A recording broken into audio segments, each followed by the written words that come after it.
In this video, I'm going to show you the top 10 most common questions that the NHS ask in their interviews, and I'm going to help you plan great answers to these so that you're ready for your interview. So let's look at what you're going to actually learn today. So you're going to see the most common questions that the NHS asks. And these questions are drawn from real NHS interviews. So I've studied hundreds of different experiences of people who've went for all sorts of jobs at the NHS and looked at what questions come up most often and how do you answer these. I'm going to show you the rules and regulations that you need to know, and they will ask trap questions where they ask you about something and you could give a really bad answer or let something slip that breaks a rule, and that could cost you the interview. I need to show you how you can avoid blowing your whole interview. There's certain mistakes that people have made that basically will stop you from getting the job completely. And then we're going to talk about how you can fail very quickly. So the first thing you have to do before you worry about what questions are going to ask is how do you fail an NHS interview? So if you're not prepared for the most common questions and you just find yourself in the interview having only maybe 30 seconds to think for each answer, and then you don't plan very good answers and it just doesn't go very well. So we're going to solve that in this video. Not maintaining patient confidentiality or naming patients in the interview. So it's essential that confidentiality is taken very seriously. They will ask questions about confidentiality and they will expect throughout the interview that you don't break confidentiality. Some interviews have basically ended with the person not getting the job because they named a patient or said something that they shouldn't have that should have been kept private in their actual job interview.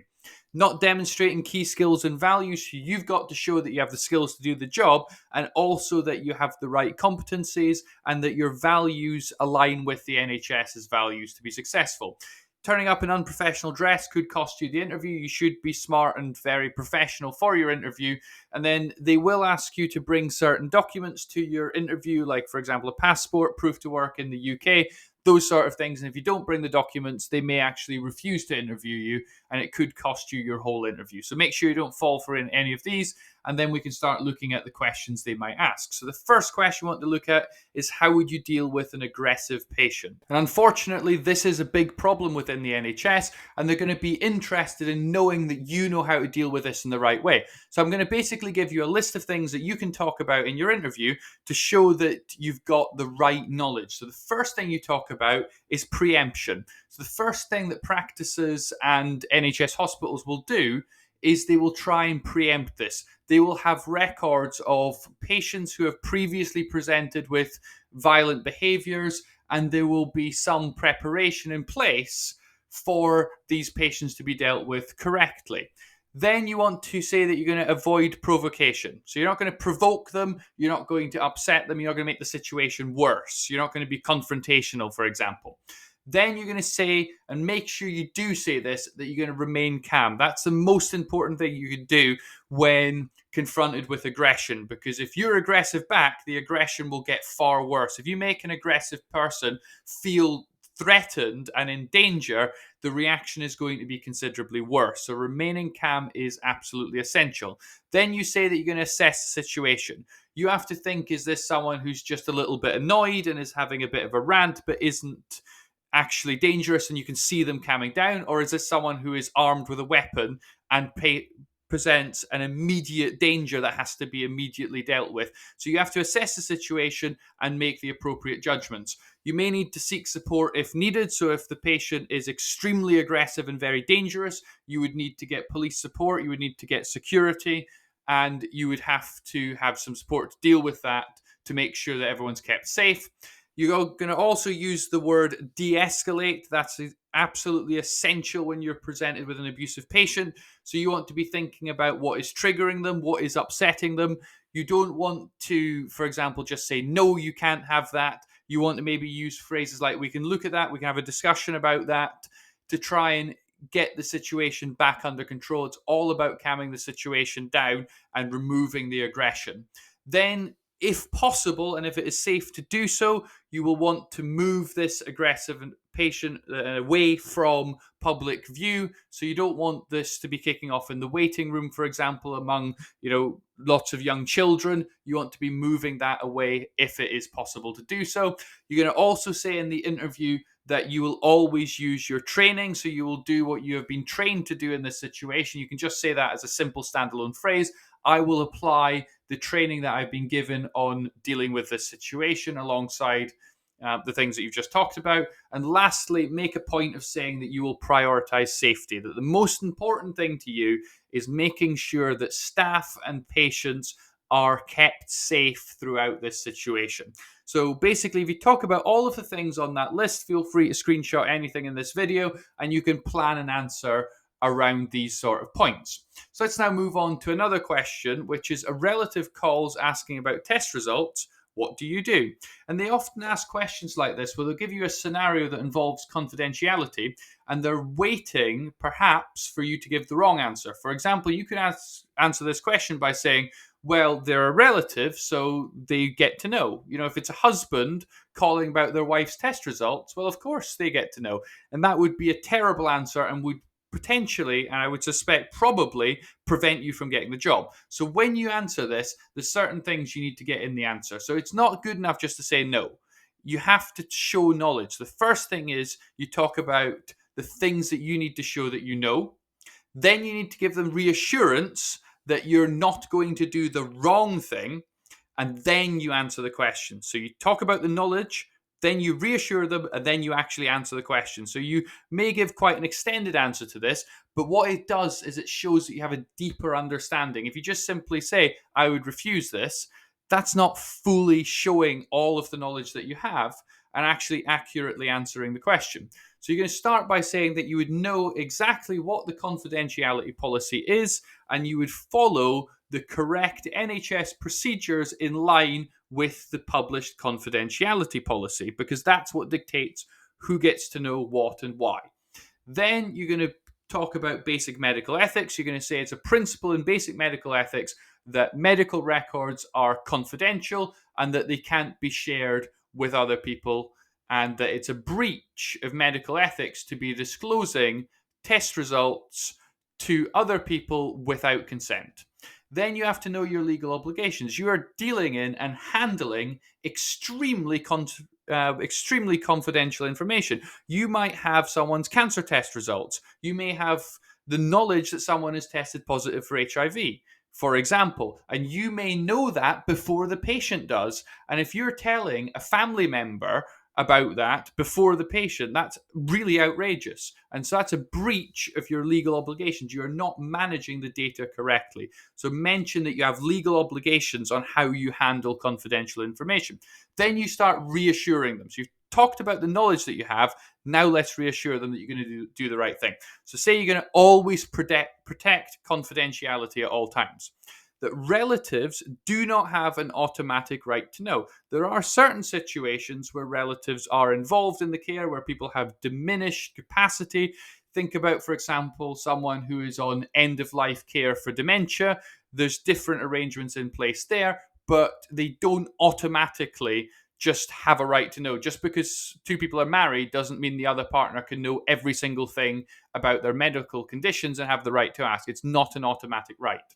Then you think about and you say that information should be given by the appropriate person. If you're applying for a receptionist job, you are not going to be delivering cancer diagnoses. You're not going to be telling people how long they have to live. That would be for a doctor or a consultant. So you always think about who is the appropriate person for any information.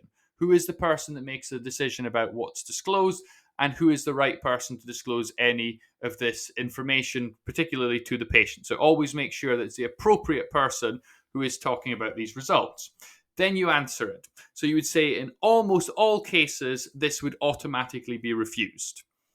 Then you would say that test results could only be disclosed to a family member where there is explicit authorization to do so, where you are explicitly told that you are able to disclose this and that there is consent from the patient, or you've got permission from, say, a consultant, and there is a complicated situation where you've got diminished capacity, or the person is in a coma, for example. There's other complex situations like that. But the most important thing is that there should be consent before any of this is shared. So basically, go through all of these ideas, show you've got the basic knowledge of the policies, then reassure them you're not going to do the wrong thing, and then you can answer it with the general answer that in almost all cases this would be refused, and there is only very small, limited, special situations that involve explicit authorization and consent where this could be a situation where test results were made available to a family member who's part of the care. But in virtually every case, it would have to be refused. And that's how you answer it. So let's move on to question 3, which is, what would you do if you saw broken glass on the ward? You would think that this question would be very easy and that people would answer it right, but unfortunately, people often say the wrong thing. They may say that they would go and find a cleaner, they would ask them to clean it up, or they would call someone. These are the wrong answers. The right answer is to say that you would first think about safety. Broken glass on the ground is a hazard, and you've identified it, and because you are the first person to see it, you are the person that is responsible for it.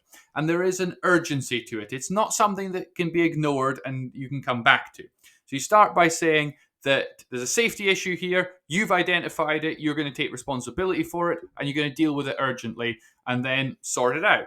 You're going to use a pan and brush and you're going to get it off the floor immediately, and you're going to prevent anyone from coming into contact with that glass. You may involve a colleague as well who is passing and is available to assist you to ensure that no one is injured and that the threat of harm is immediately removed. So don't talk about reporting it to someone else dealing with it. Take responsibility and be clear about fixing that problem urgently, and you'll fly through this question. Let's now look at question 4, which is, how would you break bad news to a patient? Now, for this question, it's not good to talk about it in general terms and talk about it as sort of roughly what you would do or what you feel you should do. It's good to actually have a system. And I'm going to show you a good system for how you break bad news to a patient. But before you even think about it, the first thing you say is you would consider whether you are the right person. So if you are, for example, a receptionist or a nurse, you're not likely to be the right person to be delivering the sort of end of life news or answering questions around how long someone has got to live.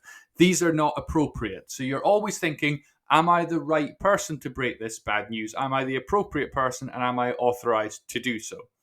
Then what you can do is you talk about the spikes protocol. So this is a really good and well-researched system for delivering bad news. And so you can talk through the various stages. So the first stage is about setting up. So this is arranging for privacy, making sure that it's an appropriate situation. So you're not going to be discussing end-of-life care in the waiting room with other people listening, for example, and that you've actually rehearsed what you're going to say, not out loud, of course. You've actually thought carefully about what information needs to be presented, and you're prepared and ready. The next thing you do is you elicit the patient's perceptions. You need to understand exactly where they are mentally. For example, they may think one thing which is very, very far from reality, or they may actually have a good idea of exactly what you're about to tell them. So they may think that everything's fine, and then you come out with this terrible news all of a sudden, or they may think that, for example, it's terminal, but it's actually not quite that bad, or you may have longer to live than they've perhaps expected. So you need to understand their perception and where they are. Then you want to have the patient's invitation. You want to know that this is the right time, that there's an opening and they're ready for this discussion. Then you want to be providing the appropriate knowledge, and you do it in small chunks. What information do you need to provide to the patient that's going to be helpful? Then you think about emotions. So you're going to recognize the emotions and you're going to empathize with the patient's emotions when you're delivering this bad news. And then you're going to have a strategy and a summary. So you're thinking about the next steps, you're summarizing the information, and you're putting together a plan of action and the appropriate follow-ups to this information. And so basically all you have to do is go through the spikes protocol confidently and you have a great answer. So spikes is setting up, perception, invitation, knowledge, emotion, strategy, and summary. Memorize that, and then you've got a good system to talk confidently about all the things. You just embellish all the things in spikes, keep the word in your mind, and just go through each of this and you'll nail this question. The next one is, why do you want to work for the NHS? And this is a question that I can't answer for you. I can't say why you want to work for the NHS, but I can give you lots of inspiration. And what I would say is choose some of the ones on this slide and add to it with ones that suit you. So here's some suggestions of things you might say. You might say that the NHS presents a stable and long-term career opportunity. You could say that you've got a belief in the NHS constitution, that you're very well aligned with the values of the NHS, and that the NHS is something that you're passionate about. You could say that you want to make a difference in the world, working for the NHS, a very caring profession. It really does make a big difference to people's lives and improves the lives of people up and down the country. And you could say that that's really important to you. And it, in fact, improves the lives of people coming from all over the world. It is a massive organization that makes a difference to millions and millions and millions of people every single week. Then you could say that the NHS has a commitment to staff development. So you've got CPD and a personal development plan in place that is going to make you continuously improve, get better, and there's going to be lots of opportunities for you within the NHS. Definitely say that you love working with patients, just as a simple standalone point. That should belong in every single person's answer, that you love working with patients. You could say that you're incredibly passionate about patient care and talk about your interests in providing great care for people. You might want to say that the NHS has improved my family's life. You might not want to get into the very specifics of that, but you can say that the NHS has touched your family's life or your life positively in a significant way. And then definitely make a point of talking about how a career at the NHS is a perfect match for your skills and your personal interests. And so I would choose as many of these as you think fit your interests, and then add one or two more points, and then you start to build up a really good answer. And again, feel free to screenshot this and take as many of these down, even if you're writing some of them down, as bullet points, and make sure when you go to your interview that this is one that you've actually planned out, because it's so likely to come up and it's so important to get right. Let's now move on and look at another question, which is describe a time when you worked under pressure. The describe a time questions are actually quite common in NHS interviews, and I picked the one that comes out most recently of people's interview experiences. So what you want to have is an example ready to go. It's really hard to think up examples on the spot, so being ready for the most common ones, and I'll show you some other ones that are common, really does help. So when you're asked about a time that you worked under pressure, you might think about looking at your career and thinking, when have I had like really, really tight deadlines? When have I had a really big workload where I've had to get lots done in a very short time? Has there been times where you've worked where you've been understaffed and that's put you under pressure? Has there been times where there's been a very big mistake, hopefully not made by you? I would give an example made by someone else, but you, of course, don't name them or be specific. Talk in general senses. Talk only in generality. Don't be specific to particular people. And then you've got a mistake that happened and that had a big impact and put you under pressure. That's another good one. And then any question about describing a time when you did this should always be answered with the STAR technique. And when you follow the STAR technique, you get a really good answer. So think up that situation where you're under pressure, and then let's go through how you answer it with STAR. So you start with a situation. So you say, when was this? And then why were you under pressure? Then the task, focus on what you actually needed to do. What did you need to achieve? For example, if you've got this deadline that you have to work to, what was the deadline? What did you actually have to get done? Then you say your action. What did you do to actually manage this situation? What actions did you take to effectively work while under this pressure? And the most important bit is to say how you succeeded in the end. So pick an example where you're really under pressure, maybe you had a really tight deadline, but you met the deadline. You got there in the end and it was successful. And then you want to talk about how you made that success happen and make sure it's a real positive ending. As to get a bit more detail, here's some other ones that do come up. So they may ask about a time that you received feedback. So that's when someone said you weren't doing something very well and you did something to improve. So always have an example of where if someone's picked up on something, they've given you some feedback, you've listened to their feedback and something positive happened and you improved. Failure is another one they ask about. And then challenging underperformance. Again, don't name the person. Talk in a general way about a time where you challenged underperformance and pick an example where you identified a problem. It doesn't have to be a huge problem, but something that wasn't good enough. You did something and then the problem went away and that person improved and everyone's happy. So that's how you plan for those. So for any describe a time, have an example ready for all the ones on the list here and then use the STAR technique to discuss it. Then let's look at question 7, which are what are the core values of the NHS? And this is a memorization one. It's not very good to go to an NHS interview without knowing what their core values are. So if they ask, what are the core values? And you say, I don't know, that's a bad answer. So make sure you memorize these. So I'll give you a list. And they're all very, very, very simple. So respect and dignity, commitment to quality of care. Then you've got compassion. That's obviously going to be important. Improving lives, working together for patients, and everyone counts. These come from the NHS Constitution, and you can very easily find these on the NHS website.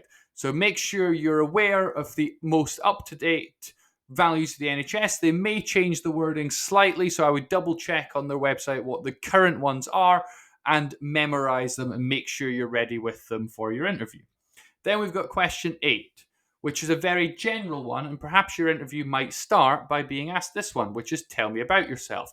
And don't go into talking about your childhood and all these interesting things about yourself that's not relevant. Focus on what they want you to say. So let's plan the answer around showing the experience, matching the qualities they're looking for, and then demonstrating your motivation. Why do you actually want this job? So you start by thinking about all the healthcare experience you've had. That's going to be the focus of your answer. Then focus on role-specific experience. So if you're applying for a role that's not healthcare focused, but you've got lots of experience in industry doing the same thing, you could talk about that. But the focus should be matching your experience to the job that you're applying to. So you got to get as close as possible and talk about all of the roles and responsibilities that you've had and what you learned through those.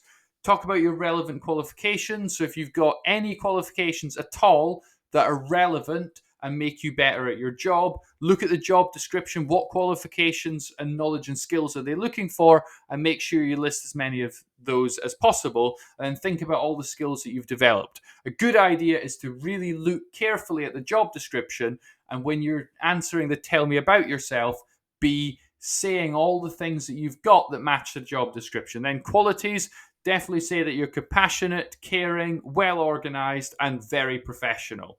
These are some of the most important things that the NHS are looking for. So you can basically talk about these 4 things and some other qualities that you have that are really strong. Then you can say things that demonstrate your motivation. So towards the end of the answer, you can say things like, I really love working with patients. I'm passionate about improving the quality of life. The NHS has a very big social impact and I'm happy to be part of that. And then you can link to your personal interests. If you've got a very strong interest in medicine, nursing, or whatever that is related perfectly to your job, you can make a link to your personal interest to show your motivation and why you've applied for this role. And that's how you fly through the tell me about yourself. So it's all about showing off your experience, talking confidently about what you've done in the past, listing the qualities, matching the job description, and showing that you are highly motivated and really interested in this job. Then a question that comes up is, where do you see yourself in 5 years' time? This is one that is really hard to just make up on the spot. So it's really good to have a plan ready before they ask this. So let's think about the basic things that you need to get in your answer. So firstly, if you're wanting to talk about progression, which you may be wanting to do, you may want to stay in the same role. So you might talk about being really outstanding at your current role. Or if you're wanting to progress, think about what reasonable progression is. And a great place to look is if you look at LinkedIn, you can see people that are in your role who've moved up one role higher. So people who did your job but were one role higher, and look at whether they managed to do that in 5 years' time, or where people have been moving up in their career, look back to where they were when they were at your role and how long it took them to move to the various levels, and you can see what reasonable progression looks like. It's terrible to answer this with where do you see yourself in 5 years' time and saying a job that usually takes 10, 15, 20 years. So, for example, you're not going to be becoming the chief executive of the NHS unless you're applying for deputy CEO in 5 years' time. So make sure it's something reasonable. Then think about what development will happen over 5 years. So how are you going to get from yourself today to the 5 year later version of yourself? So you might want to talk about what CPD you're interested in, what courses you would hope to go on, what skills you would like to develop, and definitely give the impression that after 5 years' time, you're going to be extremely well experienced in your role and very, very, very competent at that job. And you're going to be someone perhaps that they would immediately look to for helping train up new staff, and that you would be someone that is interested in taking on some extra responsibilities, for example. Then you want to make a big part of how the NHS is part of your 5 year plan. Make sure that when you're talking about where you see yourself in 5 years' time, that you're always involving the NHS. Never talk about leaving the NHS in an interview to get a job in the NHS. Make sure that you're clear in your answer that you're staying with the NHS. Then think about why will you actually achieve this. So if you're saying in 5 years' time, I want to look at taking on some more leadership, for example, why are you going to achieve this? How are you going to prove that you're the right person? So you're always talking about, if you're thinking about progression, how you're going to earn this and what you need to do to actually get there. And that's how you answer this question. So before we finish, here's some questions to ask them. So at the end of the interview, they'll say, do you have any questions? And it's not very good if you don't. So I'd make sure you have some ready. I'll give you some suggestions of some that you might want to ask. I would definitely have at least 3 ready to go. So the first one you might want to ask is, can you tell me more about the CPD programs that you offer for my role, and be really interested in what training is available and show a commitment to continuing professional development. You may want to ask, can you tell me more about the training program that I would participate in when starting, particularly if you're towards the beginning of your career. You could say, what would you recommend I do now, if successful, to prepare for starting in the role and make a commitment to doing those if you do get offered the job. You could ask about what is a typical career path for someone who is high performing in this role. Show that you're quite ambitious and also that you are aiming for very high performance. And then you can make up one question on the day. Don't ask about holidays, transferring to another location, or pay on the day. That's not the right thing to ask about. So I hope this video was helpful. I'd appreciate if you could put in the comments what questions the NHS asked in your interview, so we can build up a good bank of questions. And I'd also appreciate if you would like and subscribe. And finally, thank you very much for watching.